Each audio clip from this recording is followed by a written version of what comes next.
Please, everybody, welcome Steve Stevens. He's one of my favorite guitar players growing up, so you're going to freak him out a little bit, like got some fanboy on the other side, but...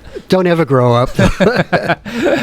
Well, I gotta say, you were one of the easiest for soundcheck for this campaign. You're really good with computers. I see you got your studio set up and everything. Yeah, I mean, fortunately, I learned how to use Logic a long time ago, so recording digitally was not a problem for me. My wife actually knows a hell of a lot more about computers. She's my tech support, actually. Yeah, well, my wife is much smarter than me, so, you know. Oh, yeah. That's what we're musicians. What do we know? Well, exactly, yeah. So if you guys just join us for this campaign, what we're doing here is we're raising money for Jason Becker, who has been living with ALS for more than 30 years. He still writes music, he's still composing. He released an album recently called Triumphant Hearts. We're here to raise funds for him because during the pandemic, stuff got even tougher. Let's talk a little bit about you for some of the audience that don't know you as well. Well, my first time coming across you is the Billy Idol stuff. But then you've done a bunch of stuff, instrumental stuff, rock albums. One of my favorites, one of Vince Neil. Can you tell me a little bit more about your background? Got my first guitar around that late 60s, early 70s, all the English guitar players and beginning of progressive rock. I grew up in a suburb of New York called Far Rockaway. I was really young, 7.5 years old. My dad brought home a guitar. I think he paid $15 for it. It's like a piece of crap. He brought it home for himself, and lo and behold, it ended up in my room. And so it wasn't until I was 13 that I got an electric guitar. So up until that point was a lot of folk and flamenco. I had a flamenco guitar teacher at a summer camp for 2 years. And then, of course, when I got an electric guitar, it was, Led Zeppelin and Deep Purple. And then when I heard Steve Howe from Yes, he was the first guy I heard that was utilizing all these techniques and blues-based stuff. So I just went crazy for all that progressive rock. Then I went to high school performing arts in New York, joined the cover band, and we played the same circuit as Twisted Sister, the Long Island cover band circuit, joined another band. We picked up management for that band.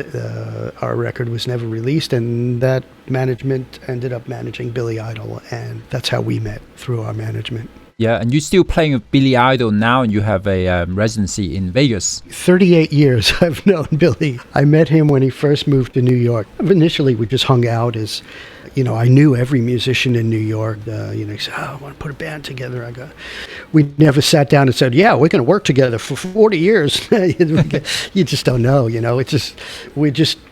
we're compatible, and we have a lot of mutual respect for each other. And I have a blast working with him. I never get tired of, the music we make or whatever, touring or any of that. It's always good fun. Well, our bass player got really excited because she's a big Billy Idol fan, and you're her favorite guitar player. Oh, you should fire her right away. I'm sorry. Sorry for all this stuff that I'm telling you. It's like... That's very cool.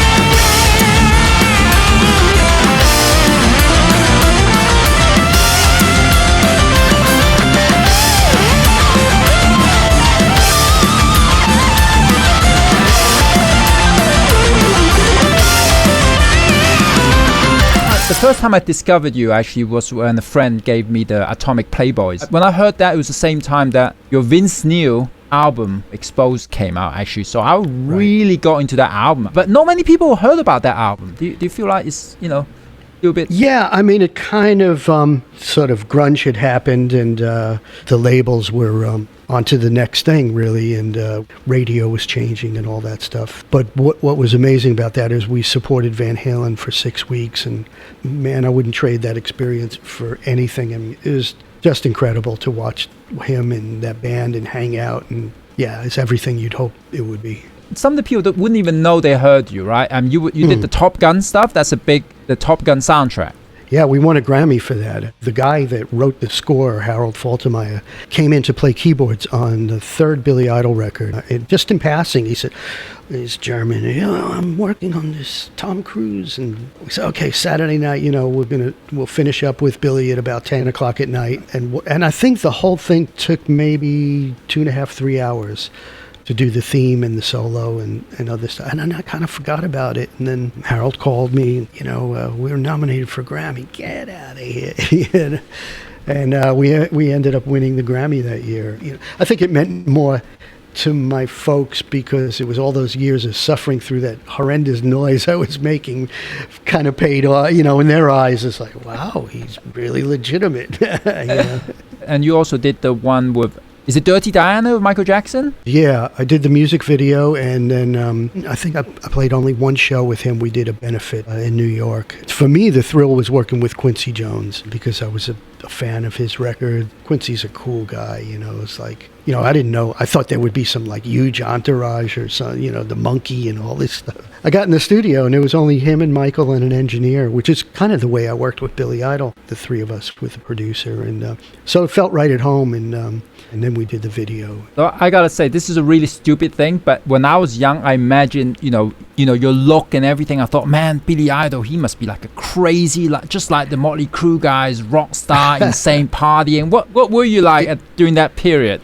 You just described it. It was a little different because I grew up in New York, so I didn't have the LA glam scene. Or at the time that I met Billy, there was a lot of English guys coming over, like John Waite, and so a lot of my guitar playing friends were getting good gigs and stuff. So we'd all party together. And in the '80s, it was we did a lot of festivals and stuff like that, and hung out with a lot of people that were my heroes as well. And I got to work with a lot of them. It was pretty crazy, We always put the music first, and for me, if there was ever any partying, it was after, I guess back then, there's no phones, there's nothing. What else you going to do, right? When you're a bunch of people sitting around in the bus or... I was 23 when Rebel Yell hit. And suddenly, we were out on the road for 7-8 months, and you start playing bigger venues, and you're about 3/4 of the way into the tour. We're playing arenas and stuff. You get on a bus for an 8-hour ride after that intense adrenaline, and you want to keep partying, you want to keep it going. So it was a good time, though, man. I wouldn't trade it for anything. Yeah, I guess you can't really prepare someone in their 20s to not have a party after doing a show, no matter to how many people, 100 people, 200, to thousands. I mean, it's so different now because, younger musicians, I think, are they've seen the casualties, drugs, alcohol, and also financial casualties, people that blew everything they ever had, or relationships. And so I find that musicians now and crew and management, everybody takes it a lot more seriously, and you're responsible for for your own product, or whatever you want to call it.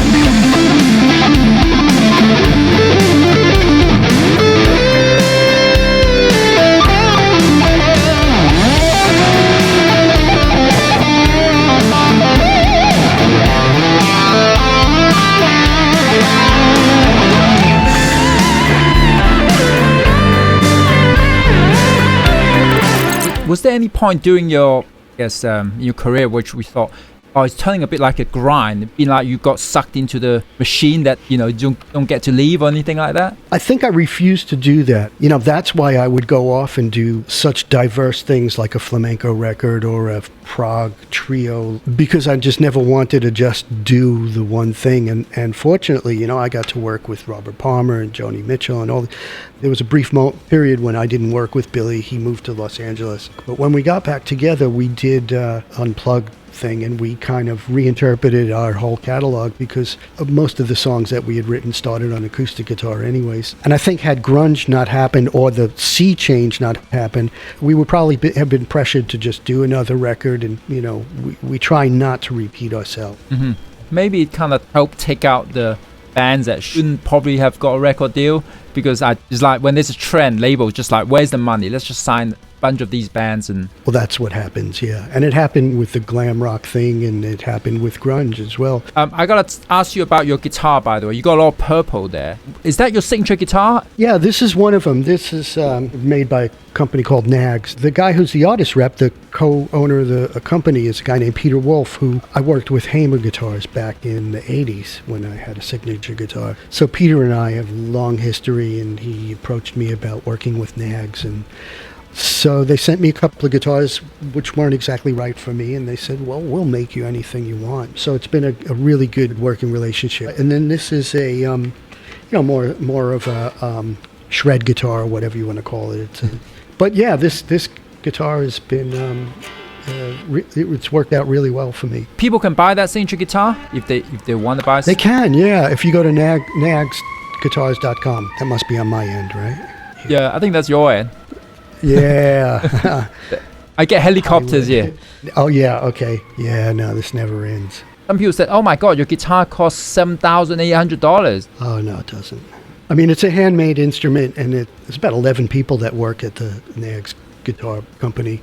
It's all quality parts, and I believe that it's an investment. I think these are kind of guitars that stay with you for a lifetime. You want to be inspired when you pick up an instrument, not struggle with it. I never even imagined that they would put it out in the market and sell. I'm being selfish. This is what I want. If other people want it, great. I have to admit something. When I first became aware of DragonForce, I actually made one of your solos my ringtone on my phone. Oh no. Because it was so friggin' fast, and it was so blinding. And people would ask me, what is that? It's DragonForce.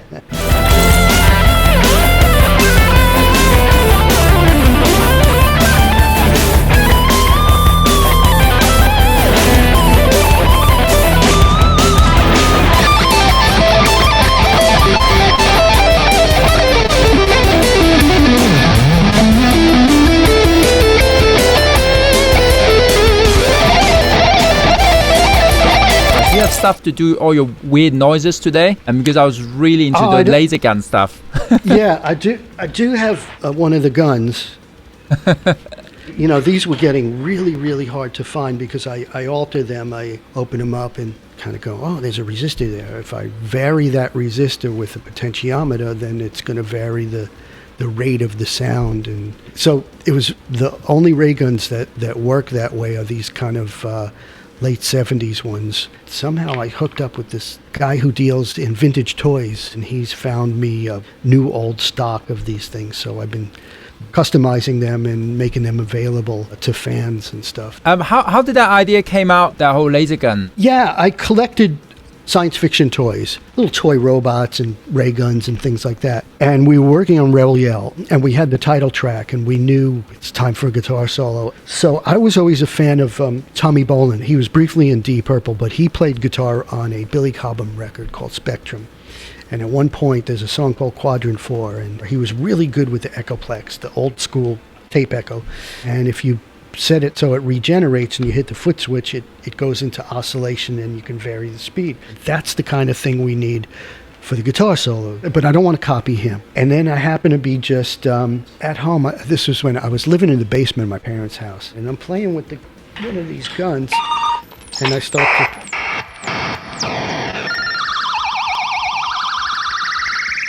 Wow, that's kind of what I'm looking for.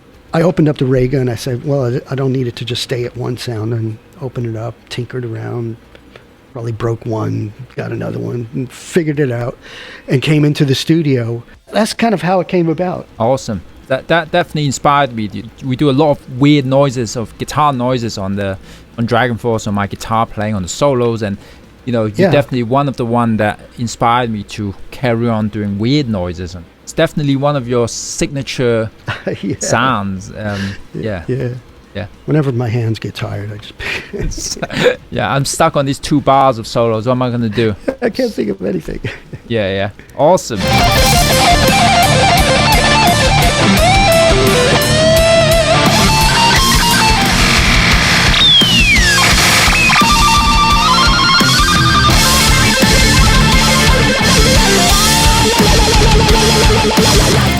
Okay, what is the thing, the light up thing on your finger? What is that all about? That's next level, see? Imagine the expression pedal, but you wear it on your hand. Right now I got it setting in wah-wah.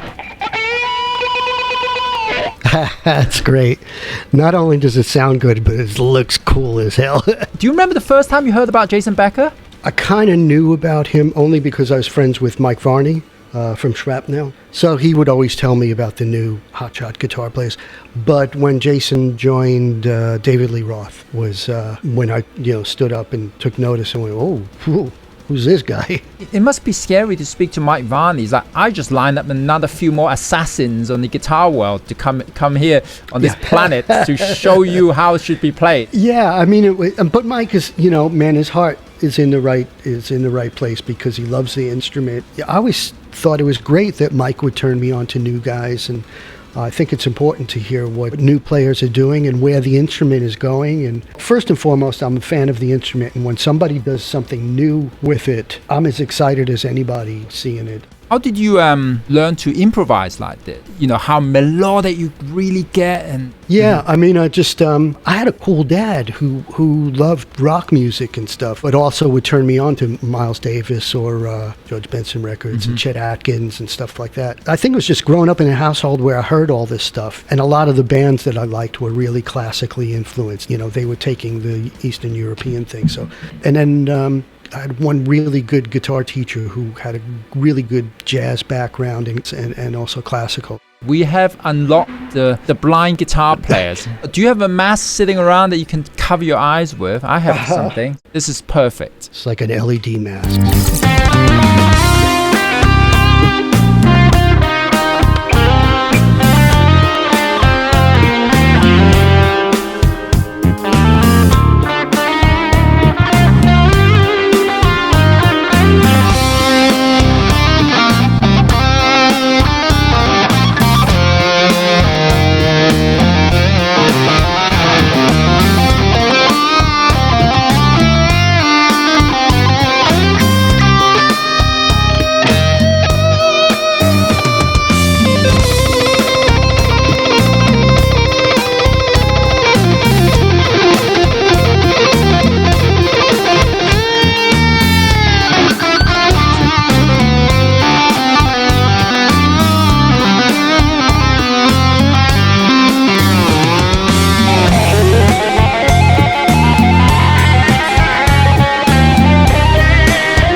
Oh, that was awesome. And Herman, man, you're doing such a good thing. Beyond the guitar thing, it comes back to you. You got some good karma coming your way. Thank you so much, Steve Stevens. And Yeah.